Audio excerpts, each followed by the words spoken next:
ટેક્સના પૈસા એટલા ભરે છે તો એને એ પ્રમાણમાં સેવા મળે અને શું કહેવાય આપણે ગામડે ગામડે વીજળી મળે ખેડૂતોને ઊંચા વિચાર જ રાખવા જોઈએ કે નહીં ભાઈ આપણે શું કે ક્લાસ 1 2 અધિકારી તરીકે જ બનવું છે કે એના કારણે જ મેં આપણે સિવિલ એન્જિનિયરિંગ ફિલ્ડ લીધેલી બાકી શું કહેવાય ત્યારે એવું કોઈ જ્ઞાન નતું કે સિવિલ એટલે ઓમ જોતા મારા માટે નવી વસ્તુ ના કહેવાય કારણ કે હું એક ખેડૂત હોવાથી કેનાલો અને ડેમો વિશે તો મને ખ્યાલ હોય એટલે થોડુંક મારા રસ 7-8 એક્ઝામો આપેલી પણ એમાં પાસ નહીં થયેલો એટલે તો થોડી કન્ટિન્યુ તૈયારી તો શરૂ જ રાખેલી કારણ કે બધા વિભાગમાં એક સેક્શન ઓફિસર એટલે કે આસિસ્ટન્ટ એન્જિનિયર તરીકે સુરેન્દ્રનગરમાં કાર્યરત છું.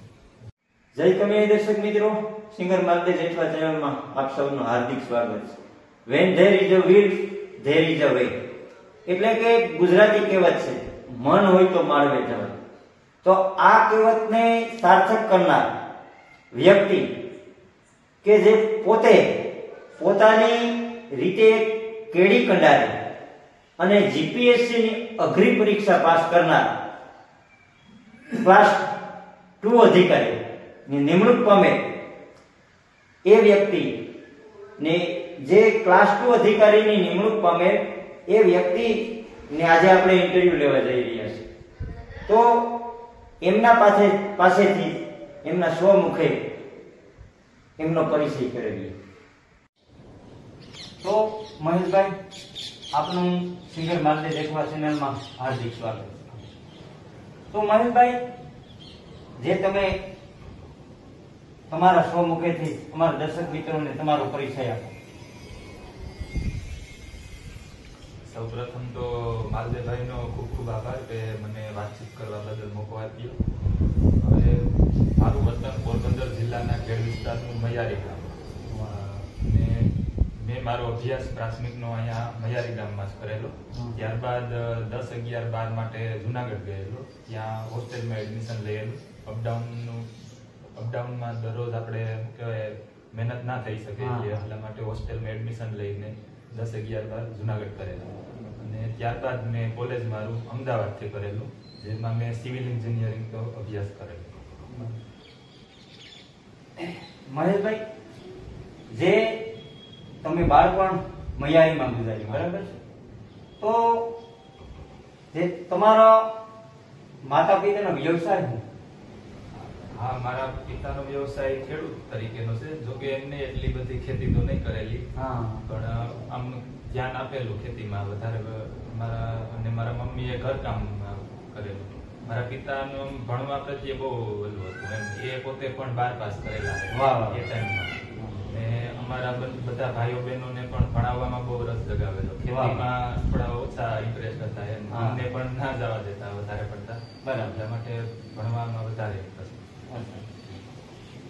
તો જે તમે મહેશભાઈ 1 થી 9 ધોરણ ગામડામાં તમારા મૈયારી ગામમાં તમે પાસ કરેલું, બરાબર? તો જે તમે 11, 12 જુનાગઢ અભ્યાસ કરેલો, બરાબર? તો જે તમે અહીંથી શરૂઆત જે કરી ભણવાની અહીંથી ગામડામાં, બરાબર? તો જે તમારો વ્યવસાય તમારા બાપુજીનો હતો, ખેતી જ હતો, બરાબર? તો તમે જે જુનાગઢ ને તમે કીધું ને તમારા મુખેથી કે અપડાઉન ન પોહાય, આગળ જઈ વધવું હોય, બરાબર? તો અત્યારે જે તમારે એટલું જે શિખરો સર કરી અને તમે જે અત્યારે જે પોસ્ટ ઉપર છે એ અમારા દર્શક મિત્રોને સંભળાવો. તમારે અત્યારે શું પોસ્ટ છે? અત્યારે હું હાલમાં જીપીએસસી દ્વારા જે ક્લાસ 2 ની એક્ઝામ લેવાયેલી તે પાસ કરી અને નર્મદા વિભાગમાં એક સેક્શન ઓફિસર એટલે કે આસિસ્ટન્ટ એન્જિનિયર તરીકે સુરેન્દ્રનગરમાં કાર્યરત છું. જેમાં નર્મદાના આપણે પાકી કેનાલો અને જે ડેમો હોય છે તેના મેન્ટેનન્સ અને ખેડૂતોને પાણી પૂરું પાડવાનું કામગીરી કરવામાં આવે છે. એટલે ઓમ જોતા મારા માટે નવી વસ્તુ ના કહેવાય કારણ કે હું એક ખેડૂત હોવાથી કેનાલો અને ડેમો વિશે તો મને ખ્યાલ હોય એટલે થોડુંક મારા રસ જાગે એવી વસ્તુ છે નોકરીમાં. એટલે જોબ અત્યારે મને બહુ સારી લાગે છે અહીંયા મારું સુરેન્દ્રનગર. વાહ. હવે મહેશભાઈ, જે તમારા બાપુજી એ તો એક ખેડૂત પુત્ર છે, બરાબર? તો જ્યારે તમે આ જીપીએસસી ની તૈયારી કરતા એની પાછળ એનું બલિદાન કેટલું તમારામાં આવતું? એટલે આમ કહીએ તો એમનું જ બલિદાન હતું બધું, કારણ કે એ પણ એટલા બધા શું કહેવાય ખેતીમાં એટલું કામ નહીં કરેલું, પણ છતાં પણ ભણતો ત્યારે પોતે પોતાનો ટાઈમ આપતા. હું અહીં જુનાગઢ હતો ત્યારે દર મહિને મળવા આવતા, અમદાવાદ હોય તો ન્યાય મળવા આવતા. એટલે એને પૈસા બાબતે કે કોઈ ફેમિલી સપોર્ટ બાબતે કંઈ બાકી નહીં રાખેલું એમ. ને અમારા બધા ભાઈઓ બહેનોને ભણાવવામાં ખૂબ ભોગ આપેલો એમ. મારી બેનને પણ એમને જુનાગઢ ભણાવેલી હોસ્ટેલમાં, બીજી બેનને પણ અત્યારે ભણતર શરૂ છે જુનાગઢમાં. એટલે ભણવામાં બહુ રસ હતો મારા પિતાજીને, એટલા માટે એમનું યોગદાન બહુ વધુ છે. હવે દર્શક મિત્રો, જે મહેશભાઈએ વાત કરી કે એના બાપુજી 12 ધોરણ પાસ છે, તો આખા મહેશભાઈના જે પરિવાર છે, બહેનોને, મહેશભાઈને પોતાના એના પિતાજી છે પરબતભાઈ, એને એવડો શિક્ષણ પાછળ એટલો એક દોટ અને એટલો ફાળો છે એનો કે આખા એના પરિવારને અત્યારે શિક્ષિત છે. તો મહેશભાઈ, તમારા પરિવારમાંથી તમારા બેન અત્યારે જોબ ઉપર છે? હા, મારા મોટા બેન અત્યારે શિક્ષકની જોબ ઉપર કરે છે, જ્ઞાન સહાયકમાં. આપણે પ્રાઇમરીમાં છે કે? હા, પ્રાઇમરીમાં 1 થી 7 ધોરણમાં ભણાવે છે પોરબંદર જિલ્લામાં. કયા ગામમાં? આપણે બરડા વિસ્તાર ટુકડા મિયાણીમાં અત્યારે કાર્યરત છે, અને એમના હસબન્ડ પણ પોરબંદરમાં જોબ કરે છે શ્રમ વિભાગમાં. બરાબર. તો દર્શક મિત્રો, જે માવતર આપણા જે શિક્ષિત હોય તો બાળકને શિક્ષણ પૂરું મળવાનું છે. તો મહેશભાઈ, તમને હું એ પ્રશ્ન કરીશ કે જે તમે જીપીએસસી ની તૈયારી કરી અને અત્યારે જે તમે ક્લાસ 2 અધિકારી નિમણૂક થઈ તમારી સુરેન્દ્રનગર જિલ્લામાં, તો જે તમે જીપીએસસી ની તૈયારી કરી અને અત્યારે તમે જે ક્લાસ 2 અધિકારી છે, તો અમારા દર્શક મિત્રો જે અત્યારે જે જીપીએસસી ની તૈયારી કરતા હશે, તો એને જણાવો કે જે તમે જીપીએસસી ની તૈયારી કેવી રીતે કરી? હા, એટલે હું કહું ને તો મારું કોલેજ બેકગ્રાઉન્ડ તો એટલું સ્ટ્રોંગ નતું કઈ, એટલે મેં તૈયારી કરવી જ પડે એમ હતી સ્પેશિયલ જીપીએસસી ની બાદ. એટલે એના માટે મેં ગાંધીનગર અને અમદાવાદ ક્લાસીસ રાખેલા, ત્યાં અમદાવાદમાં જ રહેવાનું રાખેલું. ત્યારે મેં માસ્ટરમાં એડમિશન લેલું અમદાવાદ કોલેજમાં, એટલે માસ્ટરની હારે હારે આ તૈયારી પર શરૂ રાખેલી.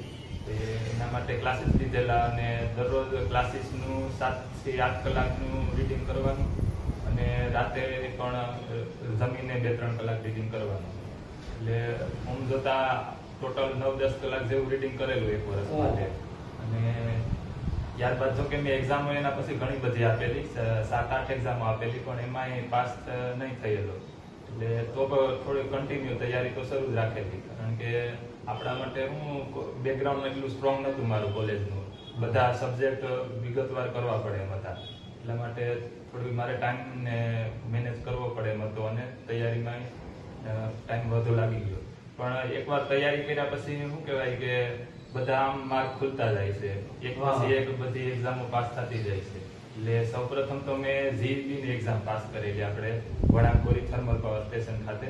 ત્યાં મેં 7-8 મહિના જોબ કરેલી, અને ત્યારબાદ જીઈબીમાં, એના પછી મેં ઝેટકો ગોંડલમાં કામ કરેલું 7-8 મહિના, અને અત્યારે હાલમાં હું સુરેન્દ્રનગરમાં નર્મદા વિભાગમાં કામ કરું છું.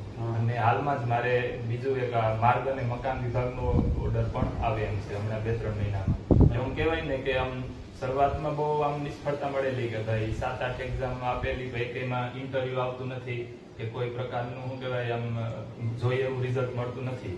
તો ઘણી વાર એવું થાય કે હવે મૂકી દઈએ અને હવે ક્યાંક પ્રાઇવેટમાં વયા જઈએ અથવા કંઈ બીજો ધંધો શરૂ કરી દઈએ. પણ એવું નથી. આમાં શું કહેવાય કે આપણે આપણા માતા પિતા અને માતાજીની કૃપા અને આશીર્વાદ હોય તો ગમે ત્યારે માર્ગ મળી જાય, અને ભગવાનની દયાથી આપણે ગમે ત્યાં આપણી મહેનતનું ફળ મળી જાય. એટલે બધાને વધારે એવું જ કહું કે કોઈ પણ તૈયારી કરે ત્યારે આમ એક માર્ગ ઉપર હાલ્યા એમ, બટ આમ એવું ના લાગે વિચારે કે ભાઈ નથી થતું, હવે આમાં હું કોમ્પિટિશન વધી ગઈ, એટલા બધા નવા વિદ્યાર્થીઓ દરરોજ આવતા જાય છે તૈયારી માટે, આપણો તો આમાં ક્યારે વારો આવશે. પણ એવું નથી. આમાં આપણો ટાઈમ થાય અને શું કહેવાય ભગવાનની દયા થાય ત્યારે આપણે ચોક્કસ સફળતા મળી જ જાય છે. એટલે આપણે હંમેશા કાર્યરત રહેવું જોઈએ. વાહ વાહ. દર્શક મિત્રો, જે મુકેશભાઈએ વાત કરી કે જે તમે કેડી પકડી છે, ધ્યેયને સિદ્ધ કરવા માટે જે તમે કેડી કંડારી છે, એમાં નાસીપાસ ન થવું. કારણ કે જે મહેશભાઈ એને મુખેથી વાત કરી કે જે એમાં ઘણા અડચણો આવતા હોય, પણ તમે એક રસ્તો પકડો એટલે તમને ઘણા માર્ગો મળે છે. તો મહેશભાઈ, તમે જે 7 એક્ઝામ્પલો આપી, છતાં પણ તમે અસફળ રહ્યા, તો 8મી એક્ઝામ્પલમાં તમને આ કોન્ફિડન્સ ક્યાંથી થઈ ગયું? હા, તમારી વાત સાચી. આપણે 7 વાર ફેલ થાય તો 8મી વાર થોડા આપણે અચકાઈએ અને એવું લાગે કે હવે નહીં થાય. પણ એમાં એવું હતું કે મેં આમ ખેતી પર જોયેલી આમ થોડી ઘણી, આમ મારા પપ્પાને લઈ જતા હોય ક્યારેક સાપાણી આપવા જતા હોય આપણે વાડીએ કે ખેતરે, તો આમ જોઈને લાગે કે નહીં, આ તો આપણાથી લગભગ નહીં થાય ને આના સિવાય આ આપણે શું કહેવાય એક્ઝામ પાસ નહીં કરીએ તો પછી આ જ કરવું પડશે. અને ખેતીમાં મારું શું કહેવાય એટલું નતું, બહુ મનને નતું લાગતું અને જોયેલું પણ કે ના આ મહેનત નહીં થાય, એના કરતા ભલે આમાં હજી ટ્રાય શરૂ રાખીએ તો વાંધો નહીં આવે. બીજું તો હું આપણે ભગવાનને અને માતાજી અને આપણા શું કહેવાય માતા પિતાના પરિસ્થિતિ અને આશીર્વાદથી આપણે શું કહેવાય કે આત્મવિશ્વાસ મળી રહી છે કે ભાઈ હજી ટ્રાય કર્યા રાખીએ અને નાસીપાસ ના થાય. તો દર્શક મિત્રો, 7 એક્ઝામમાં અસફળ છતાં 8મી એક્ઝામ આપી અને મહેશભાઈએ આ દુનિયાને બતાવી દીધું કે ભાઈ આ એક પોતાનો ધ્યેય સિદ્ધ કરીને બતાવી દીધો. એના ઉપરથી મને અમેરિકાના પ્રમુખ અબ્રાહિમ લિંકન યાદ આવે કે જે 7 ચૂંટણી હારી અને 8મી ચૂંટણી જીતી અને અમેરિકાના પ્રમુખ બન્યા હતા. એટલે મહેશભાઈ, દર્શક મિત્રો, તમને એ બતાવે છે કે નાસીપાસ જીપીએસસી ની પરીક્ષામાં થવું જ નહીં. 7 એક્ઝામ્પલમાં અસફળતા મળ્યા છતાં પણ 8મી એક્ઝામ્પલ આપી અને અત્યારે ક્લાસ 2 ઓફિસર થઈ અને તમારી સામે બેઠા છે. હવે મહેશભાઈ, તમે જે આગળ વાત કરી કે તમે 2-3 જોબ છોડી અને પાછા તમે સિંચાઈ વિભાગમાં આવ્યા છો, બરાબર? તો જે તમે આગળ જે જોબ છોડી એમાં તમારા અનુભવ કેવા રહ્યા? હા, સૌપ્રથમ તો મેં થર્મલ પાવર સ્ટેશન વણાકબોરી ખાતે જોબ કરી. ત્યાં આપણે શું કહેવાય કે કોલસાને બાળી અને વીજળીનું ઉત્પાદન કરવામાં આવે છે, એટલે કે વીજળી ઉત્પન્ન થાય છે. તો ત્યાં હું તો એક સિવિલ એન્જિનિયર છું, એટલે કે આ બાંધકામ ને એના રિલેટેડ મારે કામગીરી હોય છે. તો ત્યાં એટલું મારે સિવિલને લગતું તો કામ ના હતું, તો થોડું ઘણું શું કહેવાય આપણે મેન્ટેનન્સ અને રિપેર એવું કંઈ સ્ટ્રક્ચર કે હોય તો એનું આવતું કામ. એટલે ત્યાં એટલો એક્સપોઝર નહોતો કામનો, એટલા માટે ફરી મેં આપણે જેટકોમાં વેઇટિંગમાં હતું નામ, અને વેઇટિંગ ખુલતા મારું નામ એમાં આવી ગયું હતું. એટલે પછી મેં એ જોબ બદલી નાખી અને ગોંડલ ખાતે જેટકોમાં 7-8 મહિના કામ કર્યું. ત્યાં જેટકોમાં આપણે જાણીએ એમાં નવા જે સબસ્ટેશન બનતા હોય છે ગામડાઓમાં અને સિટીમાં, તો એનું જે ફાઉન્ડેશન અને જે બિલ્ડિંગ ને કમ્પાઉન્ડ વોલ ને બનાવવાની થતી હોય છે, તે બધી કામગીરી અમારા વિભાગ દ્વારા કરવામાં આવી. ને આપણે જાણીએ એમાં સિવિલમાં તો હું આપણે કોન્ટ્રાક્ટર વાળે થોડી આપણે ટેકલ કરવા પડતા હોય છે, એટલે તેમાં ઘણું બધું શીખવા મળ્યું. કોન્ટ્રાક્ટરને કઈ ટેકલ કરવા અને આપણે શું કહેવાય પબ્લિકના પૈસા વાપરીએ છીએ તો કઈ રીતે સારું કામ કરાવવું એમ, ને પબ્લિકને સર્વિસ પૂરી પાડવી. કારણ કે મેન ઉદ્દેશ્ય તો આપણે લાસ્ટમાં એ છે કે ભાઈ પબ્લિક જે ટેક્સના પૈસા એટલા ભરે છે તો એને એ પ્રમાણમાં સેવા મળે અને શું કહેવાય આપણે ગામડે વીજળી મળે, ખેડૂતોને કોઈ વાડીએ પોતાના પાણીના પીપ માટે વીજળી મળી રહે અને આપણે શું કહેવાય સુવિધા પબ્લિકને મળી રહે, એના માટે કામ કરવું જોઈએ દરેક અધિકારીને. અને શું કહેવાય આપણે સરકારના પૈસા અને જનતાના ટેક્સનો સદુપયોગ થાય એ રીતે જ આગળ વધવું જોઈએ. દર્શક મિત્રો, જે મહેશભાઈએ વાત કરી કે જે પબ્લિકને પૈસે જે અત્યારના જે અધિકારીઓ છે લાંચ રૂશ્વત અને પબ્લિકને પૈસે જે મોજશોખ કરે છે અત્યારના અધિકારીઓ, અને તમને અને મને બધાને ખબર છે, પણ મહેશભાઈએ જે વાત કરી કે જે પબ્લિકના પૈસો એક પણ વેડફાવો ન જોઈએ, એટલે પોતે ખેડૂત પુત્ર છે અને ખેડૂતની વેદના એની જોયેલી છે. તો આજના જે અધિકારીઓ છે ક્લાસ 2 હોય કે ક્લાસ 1 હોય, એને પણ થોડોક વિચાર કરવો જોઈએ કે પબ્લિકના પૈસે જે મોજ શોખ કરે છે અને જે લાંચ રૂશ્વત લે છે, તો જે આવા સદવિચારો અને આવા જે ક્લાસ 2 ઓફિસરો છે, પોતાના આવા વિચારો છે, એ આપણે એના વિચારોને વધારવા છે. હવે મહેશભાઈ, જે તમે વિદ્યાર્થી જીવન અને અત્યારે જે તમે ક્લાસ 2 અધિકારી, તો એ બે જીવનગાળામાં એ બેની જે દિનચર્યા છે એમાં અમારા દર્શક મિત્રોને ડિફરન્સ બતાવો. આપણે શું કહેવાય, કોલેજ ટાઈમમાં અને સ્કૂલ ટાઈમમાં તો આપણે જે ઘરેથી પૈસા મોકલે અને જે આપણે શું કહેવાય બીજા સ્કોલરશિપના પૈસા મળતા હોય કોલેજમાં, એનાથી આપણે દરરોજ રૂટીન વર્ક કરતા હોય છે. સ્કૂલ આપણે બુક્સ લેતા હોય છે, પછી પીજી હોસ્ટેલમાં રહેતા હોય તો એના ભાડાના પૈસા ભરતા હોય છે, પછી જમવાના આપતા હોય છે. એટલે એમાં બધું શું કહેવાય આપણે હેન્ડલિંગ અને મેન્ટેન કરવું પડે છે. આમ બીજા કંઈ વધારે તમે શું કહે દરરોજ આમ મૂવી જોવું કે આમ બહાર રખડવું, દરરોજ નવા કપડાં લેવા, એવું બધું તમે ના કરી શકો, કારણ કે આપણા ઘરની પરિસ્થિતિ સામે પણ થોડું જોવું પડે. અને હાલમાં તો આપણે આમ કહેવાય કે ફાઇનાન્શિયલી ફ્રીડમ મળી જાય છે, એટલે સ્વતંત્ર થઈ જાય છે. આપણા પૈસાથી થોડા ઘણા આપણે શું કહેવાય આપણા કોઈ શોખ હોય તો એ પણ પૂરા કરી શકીએ અને ઘરની આપણે ફેમિલીને પણ થોડીક હેલ્પ કરી શકીએ ફાઇનાન્શિયલી. અને બીજું તો શું આપણે કહેવાય ને કે સરકારી નોકરી મળે અને આપણે કંઈક સારા હોદ્દા ઉપર આવીએ એટલે આપણા ફેમિલીની લાઈફ ઘણી ચેન્જ થઈ જાય છે. ગામમાં સગાવાલાઓમાં બધામાં શું કહે આપણે ફેમિલી પ્રાઉડ ફીલ કરે છે અને આપણે શું કહેવાય માન સન્માનથી બધા બોલાવે છે અને આપણા માર્ગદર્શન લે છે અને શું કહેવાય આપણું આખી લાઈફસ્ટાઈલ તો બદલી જ જાય છે. એટલે સૌથી મોટું મોટિવેશન તો એ જ છે સરકારી નોકરી મેળવવાનું અને જીપીએસસી પાસ કરવાનું, કે તમારી અને તમારા ફેમિલી બંનેની આખી લાઈફસ્ટાઈલ એટલે કે જીવનશૈલી કમ્પ્લીટ બદલાઈ જાય છે. પહેલા તમે હતા અને અત્યારે જે બની જાઓ એ આખું ચિત્ર જ અલગ હોય છે અને બહુ સારું હોય છે. હવે ભાઈ, અમારા દર્શક મિત્રોને જે તમે તમારા જીવન કવનમાં જે કઈ ચઢાણ ઉતાર આવ્યા એ વિશે બધું તમે બતાવ્યું, પણ એક વસ્તુ હું તમને પ્રશ્ન કરીશ મહેશભાઈ, કે તમને શોખ શેનો? શોખમાં તો હું રમત ગમત ને અમુક આપણે શૂટિંગ, વોલીબોલ ને ક્રિકેટ ને એ બધો વધારે શોખ. અને બીજો એક મેન મને શું કે ચિત્રકલાનો શોખ બહુ વધારે હતો. વાહ. કે એના કારણે જ મેં આપણે સિવિલ એન્જિનિયરિંગ ફિલ્ડ લીધેલી. બાકી શું કહેવાય ત્યારે એવું કોઈ જ્ઞાન નતું કે સિવિલ એન્જિનિયરિંગ કરીને આગળ આવી નોકરી મળશે કે આવી તૈયારી કરશું ને આવી જીપીએસસી દ્વારા એક્ઝામ લેવામાં આવે છે, એવું કોઈ ત્યારે જ્ઞાન મને નતું. ત્યારે તો હું આમ ચિત્રકલાનો શોખ હતો, ડ્રોઈંગનો, ને બધા એમ કહે કે જેને ડ્રોઈંગનો શોખ હોય ને એ સિવિલ લેતા હોય છે વધારે પડતા. બરાબર. એટલે મેં પછી ત્યારે કોલેજમાં સિવિલ એન્જિનિયરિંગ લઈ લીધું અને ત્યારે કોલેજમાં લીધા પછી તો કંઈ કોલેજમાં શું કહેવાય કે આપણે જે સ્કૂલમાં અને સેકન્ડરી સ્કૂલમાં જે ડ્રોઈંગ કરતા હોય એનાથી તો આખા અલગ જ હોય છે ત્યાં ડ્રોઈંગ તો આપણે. પણ તો એ વાંધો ના આવ્યો અને કોલેજ પૂરી થઈ ગઈ અને આગળ જતા શું કહેવાય જો કે ત્યારે જે નિર્ણય લીધો એક રીતે સારો જ રહ્યો મારા માટે. આપણે મેં મારા શોખને ફોલો કર્યો. આમ મને ખ્યાલ નતો કે આ શોખ આમ આગળ જતા શું આવશે, પણ શું કહે ને ભગવાનની દયાથી એ શોખના કારણે આગળ આજે જોબ પણ મળી ગઈ છે મને. વાહ. તો મહેશભાઈ, જે તમે શોખની અમારા દર્શક મિત્રોને વાત કરી, બરાબર, તો આજની જે યુવા પેઢી છે, યુવા જનરેશન, એને તમે શું સંદેશ દેશો?